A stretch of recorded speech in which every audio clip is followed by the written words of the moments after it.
With the sun shining across the country landscape, it hadn't taken long for our bus to arrive at Omaha Beach.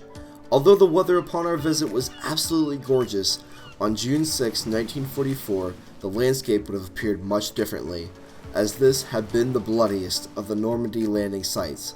An estimate of 2,400 U.S. troops were either killed, wounded, or missing in action. American intelligence had miscalculated the number of German soldiers that were embedded in the area. Aerial bombardments did little to combat the fortified enemy, and only 2 out of the 29 amphibious tanks were able to reach the shore. American soldiers were gunned down by the defensive machine guns, making it difficult to climb the steep, rocky bluffs. Slowly the German forces were overtaken, and the Americans had succeeded. To memorialize those men who sacrificed themselves for this mission, a metallic artwork stands tall on the beach today named Les Braves, or the Brave. The craftsman behind this piece states, "I created this sculpture to honor the courage of these men, sons, husbands, and fathers who endangered and often sacrificed their lives in the hopes of freeing the French. On June 6, 1944, these men were more than soldiers. They were our brothers." Separately, a liberation monument sits atop the hill overlooking the beach. This serves as a reminder of what honorable duty had meant to those individuals who lost their lives on D-Day. After a short drive, we had reached Pointe Du Hoc, the highest point between the American sector landings of the Omaha and Utah beaches. This area was once completely fortified by the German forces, which were perched high above the rocky cliffs. Bunkers and gun pits built into the land also provided a strong source of protection. On D-Day, the United States Army Ranger Assault Group attacked and captured Pointe Du Hoc after bravely scaling the cliffs.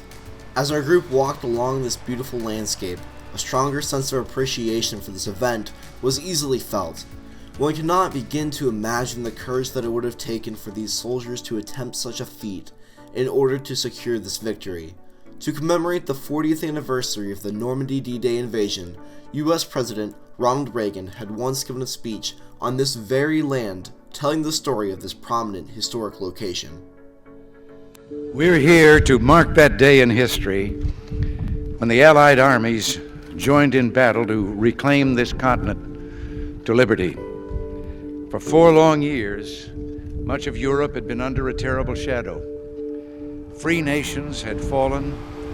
Jews cried out in the camps. Millions cried out for liberation. Europe was enslaved and the world prayed for its rescue. Here in Normandy, the rescue began. Here the Allies stood and fought against tyranny in a giant undertaking unparalleled in human history. We stand on a lonely, windswept point on the northern shore of France. The air is soft, but 40 years ago at this moment, the air was dense with smoke and the cries of men. The air was filled with the crack of rifle fire and the roar of cannon.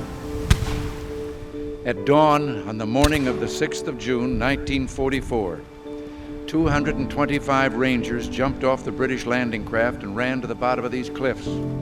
Their mission was one of the most difficult and daring of the invasion: to climb these sheer and desolate cliffs and take out the enemy guns. The Allies had been told that some of the mightiest of these guns were here, and they would be trained on the beaches to stop the Allied advance.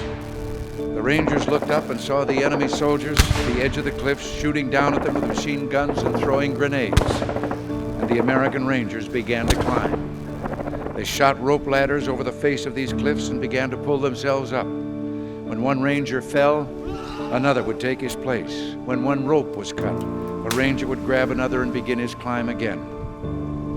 They climbed, shot back, and held their footing. Soon, one by one, the Rangers pulled themselves over the top, and in seizing the firm land at the top of these cliffs, they began to seize back the continent of Europe. 225 came here. After 2 days of fighting, only 90 could still bear arms. Behind me is a memorial that symbolizes the Ranger daggers that were thrust into the top of these cliffs. And before me are the men who put them there. These are the boys of Pointe Du Hoc.